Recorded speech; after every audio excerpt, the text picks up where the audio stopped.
Hey guys, Corey from Aquarium Co-op. I've got Gianne here for episode number 2 of Betta's part 2 too much. Too much, you know. So, let's get started. So, who better to ask than a judge? This is one of the controversial questions because it's totally opinion based. But yeah. Let's say a viewer is thinking about getting their first Betta. What should they set up? Like, 100-gallon aquarium, or it should be this, coffee cup, and then should it be heated? Shouldn't it? So if you're, the viewers are watching, if they've never kept a Betta, what is your best way to set them up for success? For success, like for breeding, or just to have one? To keep one, I guess, to keep one alive, to keep, so that they thrive and enjoy that Betta. I guess would be the goal. Yeah. Yeah. So definitely heated. Okay. Like, they're tropical fish, and they really, really appreciate, and I would argue really need, to be at least 78 degrees Fahrenheit. I keep all my show ones at 80, constantly. And, I keep them at that higher temperature, and you can really tell a difference. They become more vibrant. They, a happy Betta is a male that bubble nests a lot, and at that higher temperature, they're constantly bubble nesting, Okay. So temperature, I think, is the main one, because you see so many Bettas, just hanging out in a little tiny container at room temperature, which is way too cold. Sometimes I store Bettas at my room temperature, which is around 72, 73, and they do fine, but there's not as much of the bubble nesting activity. I still get a lot, but, Sure. They're just, if you're going to keep a pet and have it happy and successful and live a long time, just keep it warm. They really like warm water. All right. So only 78, maybe 80. For a really happy pet Betta, we're going to get into the tank side. Well, that's why I started with, in your opinion, because everyone's got a different opinion. Everyone has their different opinion. So, you can link it in this video. All right, sure, yeah. Amazonas did this whole thing about of looking at natural Betta habitats. And they found that most Bettas restrict themselves to a pretty small territory. And, they're living in, extremely densely planted places, ditches that have tons of things. And what they found is, to catch a Betta, all you do is you, sneak up, you find a bubble nest, and you scoop, and 100 times, 99 out of 100, you'll have the male Betta right there. So they highly restrict themselves in small areas. Even if they have a lot of places to go, they stay in a pretty small area. That being said, depending on how much room you have, I think optimal would be between 1 and 5 gallons for a Betta by himself. And heavily planted, Bettas love plants. They're great with plants, If you're going to keep them with other friends, keep them pretty low key. Bettas can be aggressive, so pygmy cories are good companions because they don't really mess with each other. Sure. Snails, actually, I've had Bettas stalk them and tear out their tentacles. Right. That's in the store. I'm always I just tell people they basically got 2 worms on their face going eat me. So I'm always you could try a snail, but can't keep shrimp. They grab them while they're molting, without fail. Yeah. Well, I don't know if other people, but I've never been able to keep shrimp, which makes me sad. Fancy guppies, they'll tear apart. Anything with those eye-catching colors and fluttery fins, they're gonna destroy. So heavily planted, heated tank would be optimal. And not a lot of water movement. Definitely very still. Sponge filters are awesome. Yep. Even if they look like you have a nice planted tank and then there's an ugly sponge filter. You just hide it behind the plant. But then, that being said, they're also very tolerant of water conditions. So, if you do, everyone varies. Some people do 100% water changes twice a week in a 1-gallon jar. I don't do as many water changes because my trick is to crash the pH down. San Francisco has incredibly like soft water. Mm-hmm. Like, you know, and I can crash it to like pH 4 or 5, which is great for other betta species, wild betta species that need that trigger. And then at that pH, they're like super happy. Like, and then they're bubble nesting all the time and stuff, and I don't have to clean the tank as much because it's like bound up and not as toxic. Maybe you know the water chemistry on that? Like, well, right, so lower pH. Yeah, once it gets below 6.4, instead of being ammonia, it's ammonium. Yeah, and so then it becomes, it's, you know, they're still investigating, but basically they say it's almost non-toxic at all, but even at a certain level it can start to harm fish. Yeah. But you get way more like longevity out of your water if you can keep the pH low enough. Mm-hmm. And it's sterile, almost sterile too. Right, so at a certain point bacteria doesn't even live in there anymore. So then it's just, it's just sterile water almost. Yeah. So I use Indian almond leaves to condition my water, but bettas are super hardy, and you want the tank to look nice when you're looking at it. Yep. Maybe you don't want tannins and you can barely see her. We have that video. I'll put a link to that where me and Lamont fight about tannins. I hate them. I hate the look. I love what they do, but I hate the look. See, I like it. I've been like conditioned to like them because almost all my, like half my tanks are black water. I love to fix a fish with it, but like this tank, if it was all brown, I'd just be like, dang it, why is it so brown? So, you know, if it's your pet bettas and they're perfectly happy in clean, clear, beautiful water, you know. And so if let's say they're getting a 2-gallon tank, or, because I personally in the store, I say never less than 5 gallons. Mm-hmm. Yeah. But how often should they change water? And this is, not someone that's a judge and breeds bettas, but, are they changing once a week, twice a week, once every month? Like, let's say it's a family member and they've never kept fish before. What do you tell them? I tell them like maybe 50% once a week, maybe. Okay. Something like that. Sure. Depends on filtration. Like, they don't need filtration because they're air breathers. Mm-hmm. So, they get all of their oxygen from the air, or almost all of it. There's different research. Sure. Sure. But they breathe a lot at the surface, so they don't need a sponge filter to be happy, and they're pretty tolerant of like waste and stuff in the water, but optimal, and you're not crashing the pH down because you don't want brown water. Yeah.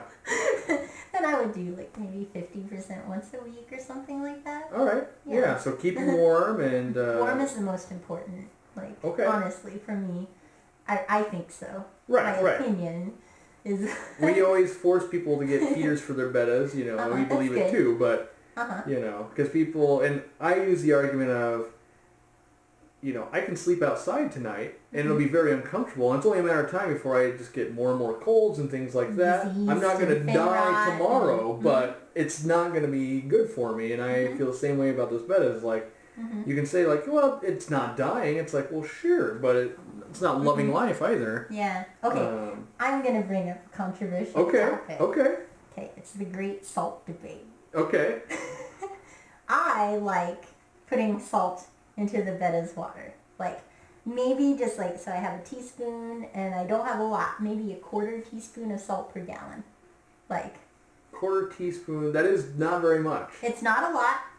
Every time I've forgotten it, like, I almost never get disease, but like, the one time I forgot it, I got velvet, and it was Betta way vertigala. More prevalent in lower pH too. Yeah. Exactly. Because I forgot salt once. So my question, to play devil's advocate here, because don't get me wrong, I like some salt too, but I'm always worried that when people give advice on the internet, they don't factor in everyone. So, and you can probably chime in with other people from other water and ask them if they do the same thing, but do you think the salt helps harden your water a little bit because your water is so soft and that's what it is? And so if they had hard water, should they still do salt? I don't know. Because I view all information that gets put online as everyone says like, oh, this is what I do, and then someone believes what you do because you are doing it, but you might not have like let's say you lived in Texas or something, maybe you wouldn't have that problem, and so have you talked to anyone else that might have hard water that also does salt, or are you just a freak and no one else does salt? No, I am not a freak. Okay. I would say, however, that there are two camps, heavily defended, very passionate. Every time it comes up, it's like a full-scale Facebook war. Right. Like, I will send you some research papers actually in support of salt. Like, there was a paper that, the fish were basically in salt water, and they did just fine. Like, and there was like way less fry death, especially due to velvet, things like that. Right. And I will say every person that I've talked to that switched to salt has never gone back because of way less fin rot. And I feel like this too, way less fin rot, way less, their scales seem to be better condition, like all this stuff.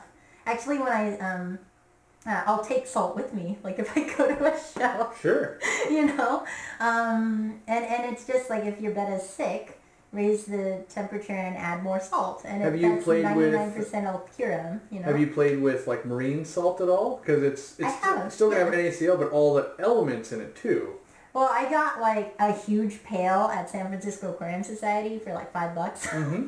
So I was like, yeah, I'll try it, and it worked just the same. It was fine. I found it worked better for live plant stuff because we were adding in trace elements and things like that. Mm-hmm. But that's my own crazy. I don't tell people that because then they're like, oh, you're adding marine salt to freshwater tanks, like you're insane. But a very medicinal low dose is what I found to be beneficial. But I don't do it now because I'm out of water changing and stuff. But I'm also, as you guys see in the videos, I'm the crazy guy that doesn't rinse his brine because I'm not afraid of the salt getting in. Oh, I don't do it. But there's lots of people like, you didn't rinse that brine. And it's like, I actually think my water needs that hardness, like the extra minerals going in. But what do I know, I mean, I have the little dishes, the little hatchery dishes for my brine because I don't need a ton of it, Yeah, whereas when you watched today, I was hatching out 2 tablespoons. That's how I hatch a day just for that room. So. Yeah, I don't know. I'll depending on how much time I have, sometimes I'll put it straight into the tank. Other times I'll rinse it in my, I have a blue galaris as a pet, like my one pet fish. Yeah. It's a blue galaris.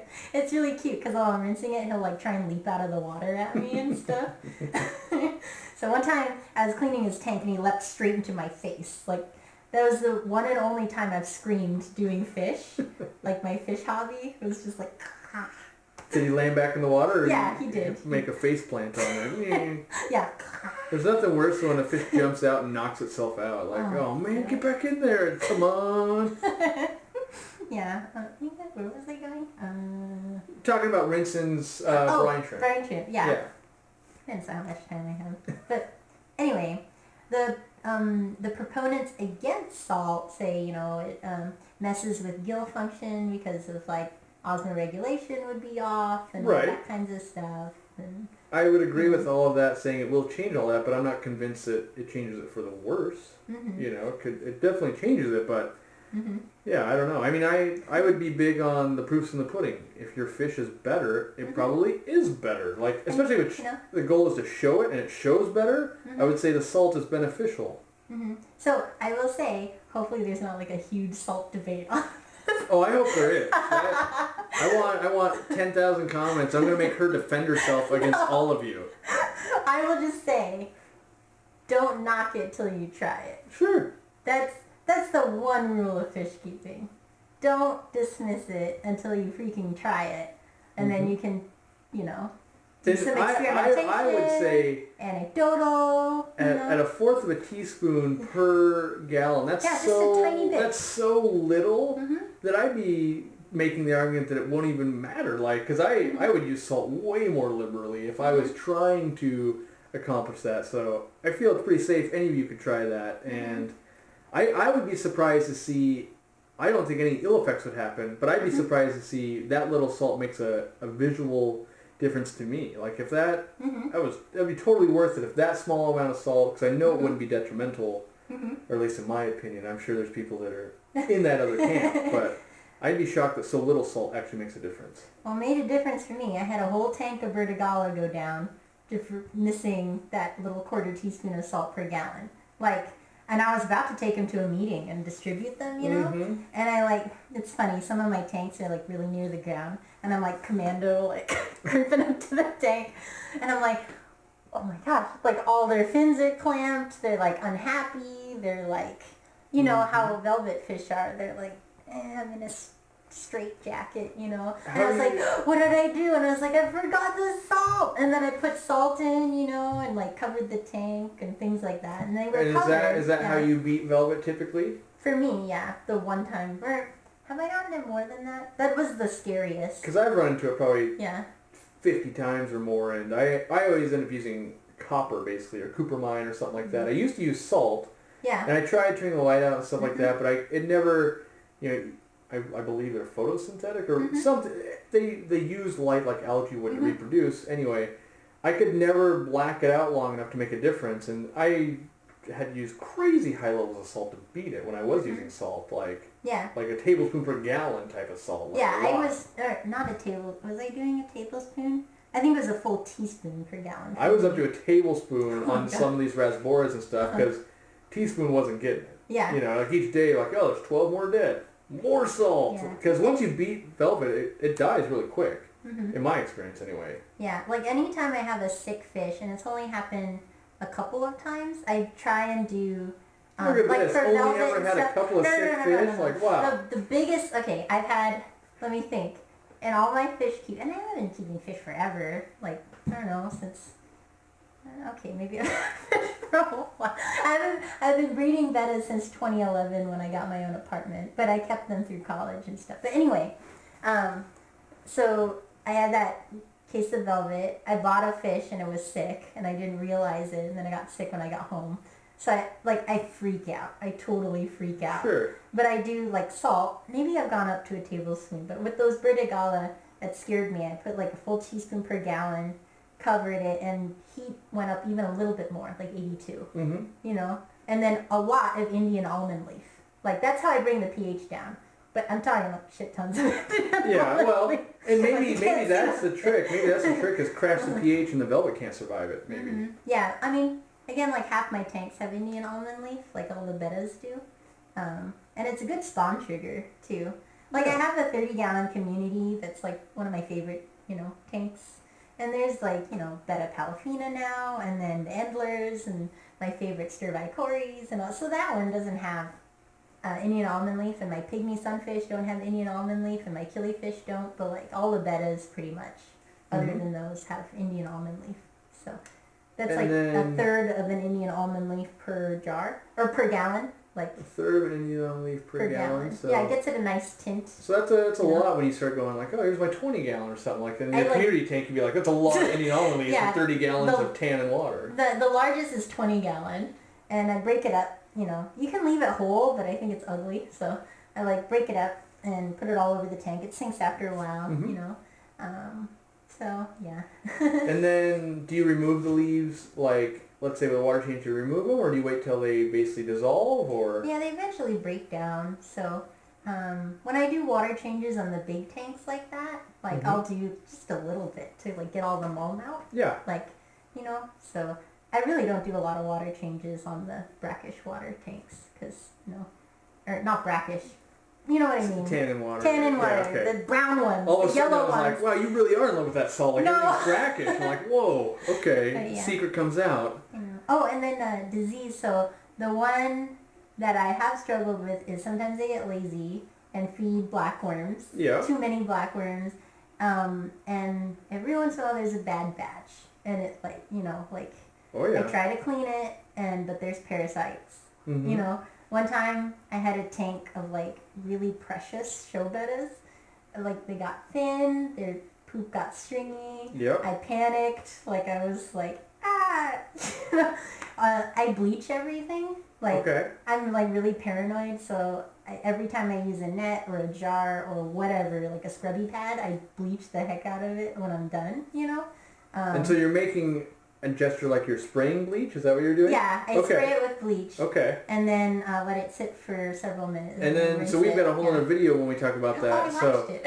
So I want to know, what is your sterilization? So is it like, oh, one capful per, you know, like when you're making that spray, do you have like, or is it just like glug glug and then water? And Pretty much. Okay.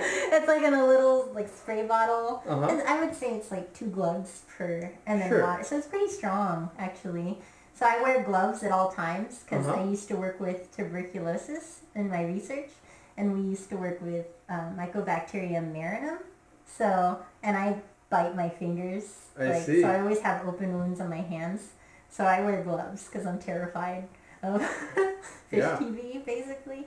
So, but that protects me from the bleach too, like, because it's pretty strong. Right. And my nets do break down. I did watch that video. Okay. Yeah. So like every time I go in a fish store, I like leave out with a net, like a So I cycle through my nets, but I don't use them super often. And then so, we're diverting from bettas to this, but it makes sense. So you spray this stuff down with chlorine, or not chlorine, but bleach. Do you rinse it, or does it just go into the tank and it's so little that it's going to dissipate out? I rinse it. Okay. That's way too much work. I know. No wonder you never have disease. You control it on every level. I know. I'm like so paranoid. Yeah. Oh, and I've had dropsy too. Like, again, with the blackworms. Right. Too much protein or, just bound up. Bad. The only time I beat it, and old bettas get constipated. Like, after they reach like 2 or 3, like if you're, like when they get that old, I feed them like pellets, lots, and then I don't feed them blackworms anymore. Like. So once they're elderly, you don't? Okay. Yeah, like I feed them just the pellets. I don't know, and not a lot of pellets. Guys, giant bettas, they get constipation really bad. So you should only feed them as much as like a regular betta, even though the giant betta is 4 times its size. Good to know. Yeah, they bloat really bad, or get, what is it, kidney failure? Like, eventually. Yeah, it basically, and then they swell, because they can't process, but. Yeah, the only time I beat dropsy is because it was my favorite fish, that pet blue gularis I mentioned earlier. Like, he doesn't even have a name, but he's just like my baby. No, he is. He does have a name. He's the beautiful idiot. But anyway, the beautiful idiot got dropsy, and like he pine coned and got huge. And I was like talking to all my killifish friends, and they're like, it's not good. Like they're like, he's already got a death certificate. So how did I beat it? I did kanamycin. Like I soaked his bloodworms in kanamycin. Yeah, trying to stop like the bacterial internally. So it doesn't. So he stops making like gases and fermenting, basically. Yeah. So I probably fed him too much of that because at too high of a dose. Because I was desperate, He ate it and like was really unhappy, But anyway, I did food like frozen thawed bloodworms soaked in kanamycin for 30 minutes. And then I think I did metronidazole in the water. Yep. And I just kept doing that and for, I don't know, a week. And it was like imperceptible. Like his scales, I was like, are his scales going down? And eventually he like over the period of 3 weeks, like it all went away. Nice. Which like tons of water changes and salt. And I did raise the pH. Killifish don't like being that warm. Like I raised it to like betta like 78, Sure. And he didn't like it. But, so you raised temperature, not pH. Yeah. Raise the temperature. Well, I'm just stopping the YouTube people like, raise the pH, what are you talking about? Raise the temperature. I misspeak that's... like all the time. I'm just saving you from the internet army of, she doesn't know what she's talking about, she's raising the pH to fix that, she's crazy. Yeah, salt. I did salt on him. I did tons of water changes. I raised the temperature because that's what my killifish people told me. That's like their go-to, salt and heat, and water changes. Well, yeah, because killifish people never give that to their fish normal. Like they don't heat them, they don't change them. They don't change them. So like, here's how you fix this. You stop abusing them. Like I love the San Francisco Bay Area Killifish Association. If you got a chance to go to their meetings, it's awesome. They're awesome people. Killifish people are the weirdest people on the planet. No. I can say that because I'm not in the Killy Club and I don't have. I've got a lot of close friends, but because I'm not in the club, I can say there's this. It takes a certain kind of fish keeper to have a closet with like 40 different fish. 40 different fish.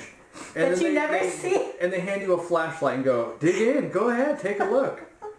I feel like I'm slowly going that direction. Yep. But the first meeting I went to, I was like, asking questions about how to keep killifish.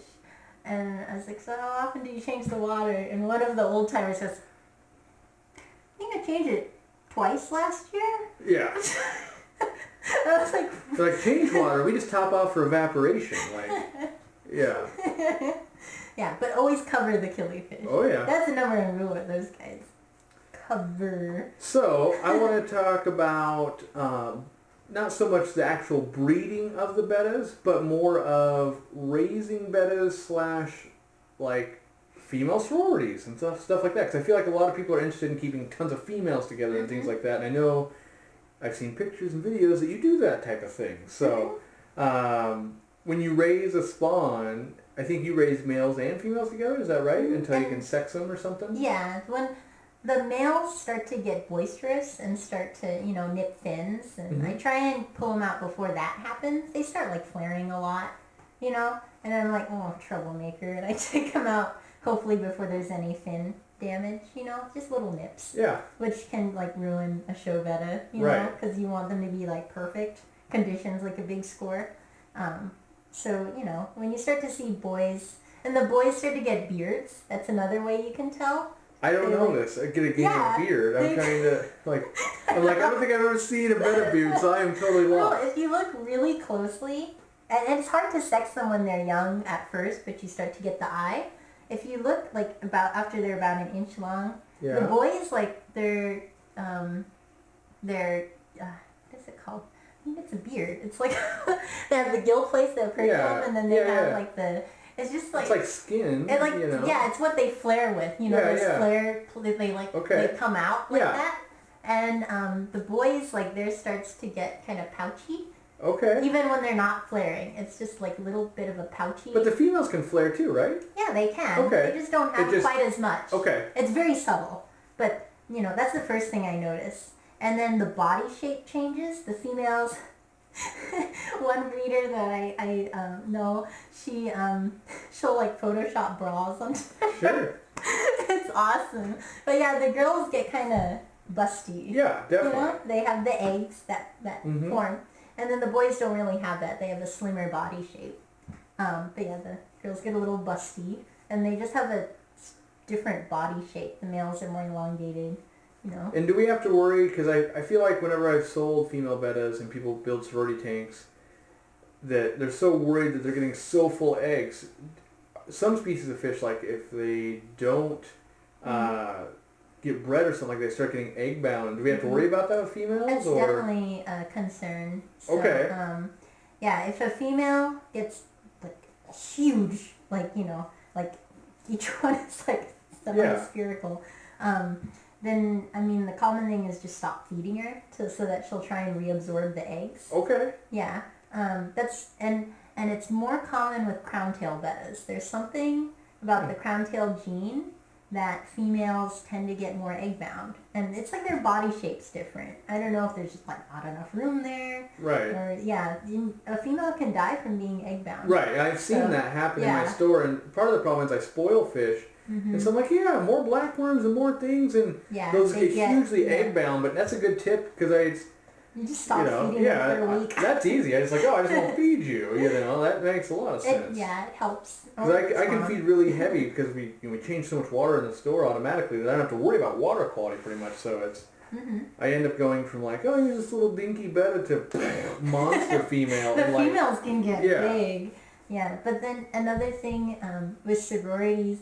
The ones I keep together grew up together.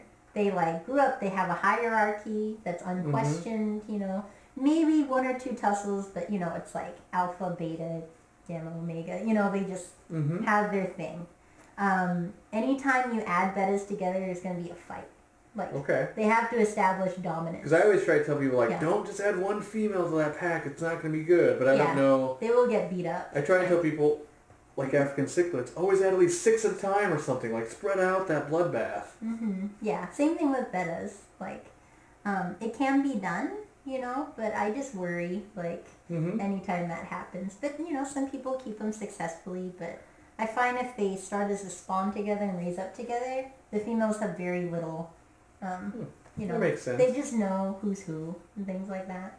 Or even I just got 2 pairs of Betta Palafina from, good, awesome person in GSAS, and I separated out a pair in their own 10-gallon to spawn, which they did. But then whenever I put them back with the other pair, they were totally cool with before, right? Fight, they were disappeared for, you know, you left us. You left us. Yeah. You know, so they're just pretty. Once they form the hierarchy, they're fine, but there might be damage, like, you know. Sure. And even if they grew up in a spawn together, if you keep them for too long, there's gonna be some fin and scale damage. As long as like there's only a couple scales, then it's okay, you know. But some of them get really beat up, like, you know. So body damage is way worse than fin damage. Fins grow back. Scales are like difficult to grow back. Well, they take a long time to develop. Might be like 11 months. Like. Yeah, it's bad. And so, what's your take on the average lifespan of a betta? Mm-hmm. So. Because you're already saying like, oh, they're grandpa by 2 or 3, so. Well, show bettas can be. They're going under a lot of stress. They grow fast. You know, True. Like a breeder wants them to get to show size as fast as possible. And so they power feed, they do a lot of water changes, and the faster a betta grows, the shorter its lifespan seems to be. I wasn't accounting for that. Yeah, so... well, because I always tell people, like, like 5 to 7 years, but that's like if you're keeping them at a lower temperature and they're not power fed and things like that, so... So one of the main determining factors is exercise. Most bettas die of obesity and like fatty liver, and like they're incredibly prone to obesity. Right. So if you want your betta to like live longer, give them exercise. What's your thoughts on the exercise mirror? You know, like those are awesome. Okay. Yeah, like even if you have one betta, like give them a mirror twice a day for 10-15 minutes. Like, and I swear they get depressed if they're by themselves. I think that's true. Yeah. So I partially card all my fish. Like I have the jars, and then I like, you know, have maybe an inch showing top and bottom. And the fish like aren't constant. It's like they know if they want to socially interact, they go to the top and see each other. If they want to like cool out, then they're at the bottom. You know, it's like your neighbor on the other side of the fence. Like, are you over there? Yeah, but I swear, they like really like enjoy and need that interaction, you know, and then they flare a lot. The males build their own bubble nests and like protect them against the others around them, things like that. So they're aggressive, but they also need to, you know, have that interaction. It gives them a lot of exercise. So yeah, bettas are incredibly prone to obesity. If you keep them, if they've been grown a little slower, slightly lower temperatures, so like maybe, you know, 78 or lower, you know, then, and you give them a lot of exercise, they'll live a lot longer. So I had a betta in high school that, oh my gosh, I had him in high school, as a sophomore, and then my mom took care of him when I went to college, and that thing died, I think when I was like a junior or a senior. So that was like 4, 5, 6 years. Yeah. You know? So, yeah. They can live a long time. So. My next question I've come up with, because I get asked this a lot about genetics in general. For bettas, do you run into genetic problems with inbreeding and stuff like that? Because you guys are working so hard. Like, like I don't run into it that much with guppies. But like, how often are you outcrossing? Like, let's say you're trying to get this certain color, this certain fin. Is there a rule you go like, oh, every 5th generation I outcross, or is it just when I see that it's starting to get bad, I outcross? Do you have any rule that you do, or? I have not kept bettas for that many generations. Like the furthest I've gone is F4, F5. Okay. You know? But that's still pretty good. I mean, most people aren't going to go 5 generations deep on a fish, because that takes time. Yeah, it does. It's a commitment. So, so, I mean, I don't have any specific rules for outcrossing. It's just, I think the biggest obstacle is having another pure line to outcross with.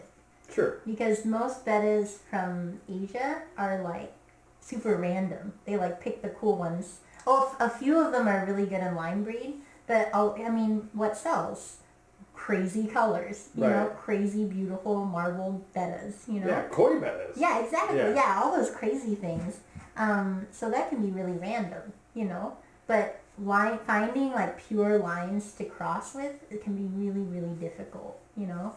So a lot of my friends in CBS were trying to work the same line together so that we can outcross with each other. We know that they're related but distant, so that's what we're trying to do. So it helps to buddy up with someone. And there's the betta community, like each community I find in fish are different. So like killifish people, they almost want to always give you a fish. Like, here, keep this so when I kill it I can get it back from you. In the betta community, is it like that where you guys are trying to trade a bunch, or is it like the guppy community where it's kind of like, no, you got to buy it from me, like so in the betta world, is it lots of free sharing or is it lots of buying going on? It's a lot of free sharing. Okay. It is so labor intensive to keep a line of bettas, like from getting them to spawn, once you get in it's a huge learning curve, to get them to spawn properly, quickly. So that in itself is intensive. Raising the fry, they're tiny, and then, so you have to deal with all different size live foods, and they're tricky, and some, again, huge learning curve. A lot of people, like I killed 7 spawns before I had 1 survive, and then you gotta jar the things, like, you have, like, so it's so labor intensive. that most people are like, okay, I'll give you pairs, and then if mine die or, something happens, we'll get them back. So there's a lot more giving. Yeah, I like that kind of community. Not that I don't like my live bearer community, because I love live bearers, but we tend to be more money driven than... The auctions can get heated. Oh, I'm sure. Like a good fish, I think almost every auction I've gone to, there's a fish that goes up to 50 or... 40, 50, 60, and then the most expensive was like 108, 104, What's the most you've paid for a betta? Oh, it was the one in Germany. Let's see, 30 euros.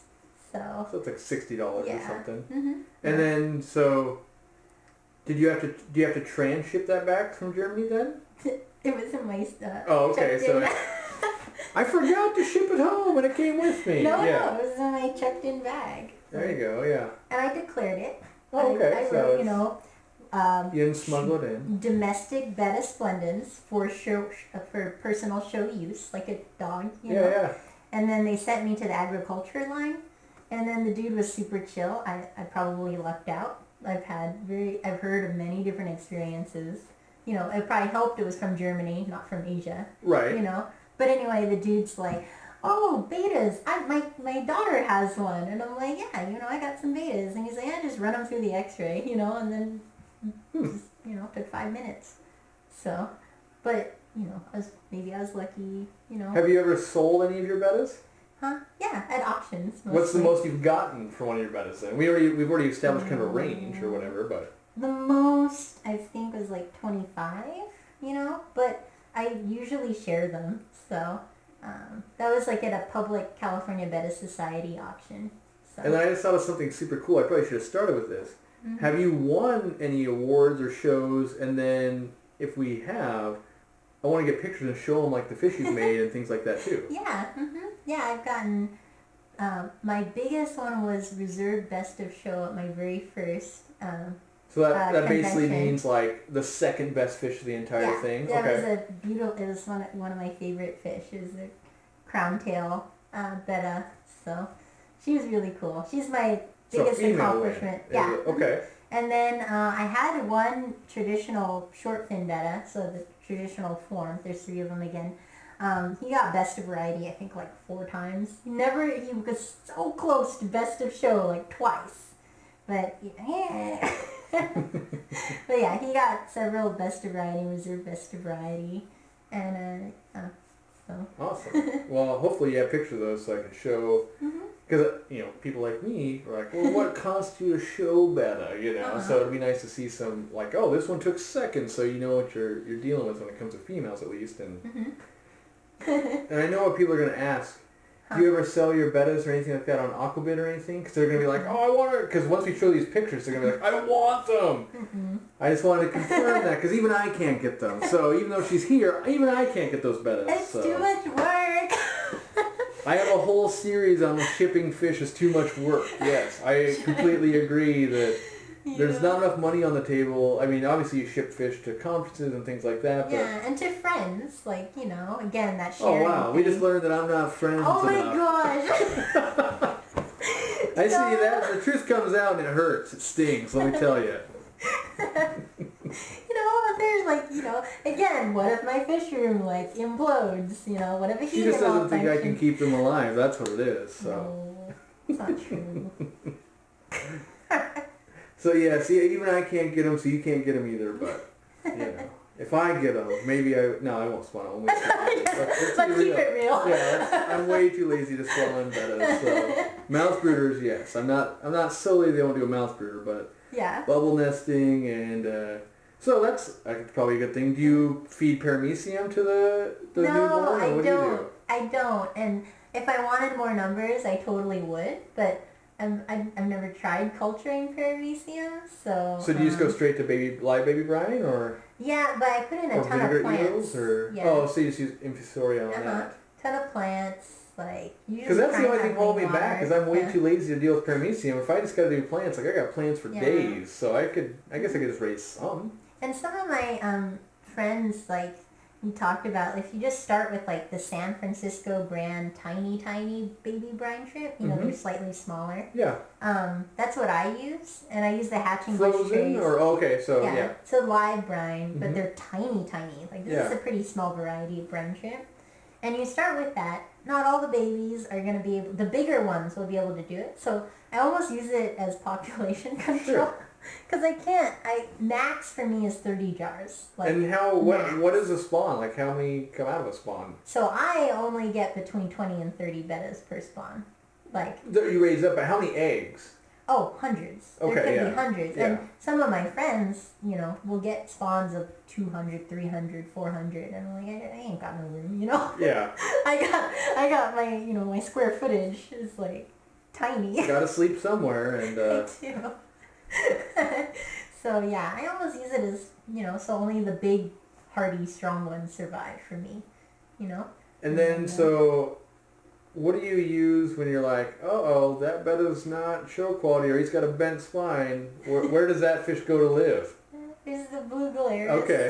I thought as much. I was like, that's got to be what that's for. He's a beautiful idiot, so what did you do before you had it? He's not always great at it. Huh? What did you do before you had the blue Galeras? So I did a lot of research on culling, and so if you Google the American Veterinary Medical Association, there's their whole handbook online. And I actually have the section that pertains to tropical fin fish, they call it. And basically what they recommend for laboratory use is ice water. And it's ice water, and it has to be they recommend and this is for labs, the ethical, what they've researched as ethical by the medical association is ice water. And so they let's see, you have a pail or a thin tray of water. You put it in the freezer until there's that much water on top. You break it. You can use ice cubes. I guess. I use ice cubes and make sure it's really, really cold. Before I. Right. And then you just use a net. So the book says to use a net and then go do not transfer any water with them. Just drop them in the cold water. Right, because you don't want to get it it's a little bit too warm and now it's just agony for a prolonged period of time. Exactly. You want it to be. Yeah. And the book is they will die in between 15 and 30 seconds, which is what I observe. It's very brief struggle. It's really sad, but sure. That's how I do it because that's what the Veterinary Medical Association guidelines are. And then there's but don't do that with cold tolerant fish. It specifically says do not do with cories or goldfish. Do not. Right. Now that is agony. Yeah. Especially because they're so cold tolerant.